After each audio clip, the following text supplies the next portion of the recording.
প্রধানমন্ত্রী তারেক রহমান বলেছেন, পিলখানার মর্মান্তিক ঘটনা বাংলাদেশের সার্বভৌমত্বকে নস্যাতের অপপ্রয়াস। এই ঘটনার পরিক্রমায় জাতীয় নিরাপত্তা কাঠামোর দুর্বলতা ফুটে ওঠে বলেও জানান তিনি।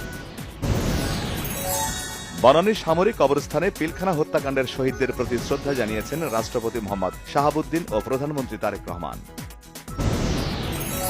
পিলখানা হত্যাকাণ্ডে নতুন কোনো কমিশন গঠন করা হবে না, স্বাধীন তদন্ত কমিশন যে সুপারিশ করেছে সেগুলো বাস্তবায়ন করা হবে বলেছেন স্বরাষ্ট্রমন্ত্রী। বিএনপির মহাসচিব মির্জা ফখরুল ইসলাম আলমগীর বলেছেন, দেশের মেরুদণ্ড ভেঙে দিতেই ষড়যন্ত্রকারীরা পিলখানায় নারকীয় হত্যাকাণ্ড ঘটিয়েছে। পিলখানা হত্যাকাণ্ডের বিচার সঠিকভাবে না করতে পারলে সরকার চরমভাবে ব্যর্থ হবে বলেছেন জামায়াতের আমির ডাক্তার শফিকুর রহমান। জাতীয় সংসদের প্রথম অধিবেশনে রাষ্ট্রপতিকে অভিশংসন করে গ্রেপ্তারের দাবি জানিয়েছেন এনসিপির আহ্বায়ক নাহিদ ইসলাম।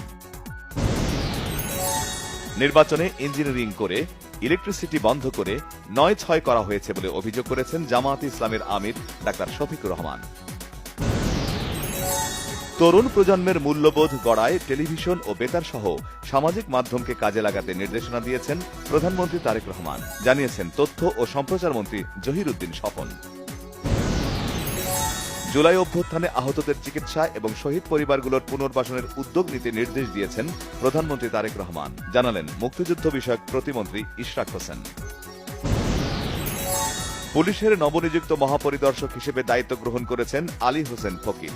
সচিবালয়ে নতুন আইজিকে র্যাঙ্ক ব্যাজ পরিয়ে দেন প্রধানমন্ত্রী তারেক রহমান। বাণিজ্যমন্ত্রী খন্দকার আব্দুল মুক্তাদির বলেছেন, চাঁদাবাজি বন্ধে শুধু আশ্বাস নয়, কাজ করে দেখাতে চান তিনি।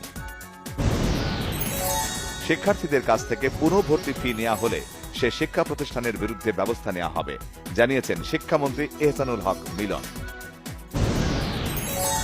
আহসান এইচ মনসুরকে সরিয়ে বিশিষ্ট হিসাব বিজ্ঞানী ও ব্যবসায়ী মোহাম্মদ মোস্তাকুর রহমানকে বাংলাদেশ ব্যাংকের নতুন গভর্নর হিসেবে নিয়োগ দিয়েছে সরকার। নারায়ণগঞ্জ সিটির প্রশাসক সাখাওয়াত হোসেন খান বলেছেন, অর্পিত দায়িত্ব পালন করবেন তিনি। দায়িত্ব গ্রহণ করে কর্মকর্তা কর্মচারীদের সাথে গাজীপুর সিটির প্রশাসক শওকত হোসেন সরকারের মতবিনিময়। বিএনপির ৪১ জন ও জামায়াতের ৪ জন ঋণখেলাপি উচ্চ আদালতের স্থগিতাদেশ নিয়ে ত্রয়োদশ জাতীয় সংসদ নির্বাচনে অংশ নিয়েছেন সুজনের তথ্য। বিচারকের সামনে আইনজীবীদের বিশৃঙ্খলার অভিযোগে বরিশাল আইনজীবী সমিতির সভাপতি অ্যাডভোকেট সাদিকুর রহমান লিংকন আটক। আমেরিকার স্বর্ণযুগ শুরু হয়েছে, মার্কিন জাতি ফিরে এসেছে আগের থেকে বড়, উন্নত, ধনী ও শক্তিশালী হয়ে স্টেট অব দ্য ইউনিয়ন ভাষণে বলেছেন ট্রাম্প। দেশের ক্রীড়া উন্নয়নের ধারা বজায় রাখতে এবং ফেডারেশনগুলোর আর্থিক সংকট নিরসনে ব্যাংক ও আর্থিক প্রতিষ্ঠানের শীর্ষ কর্মকর্তাদের সহযোগিতা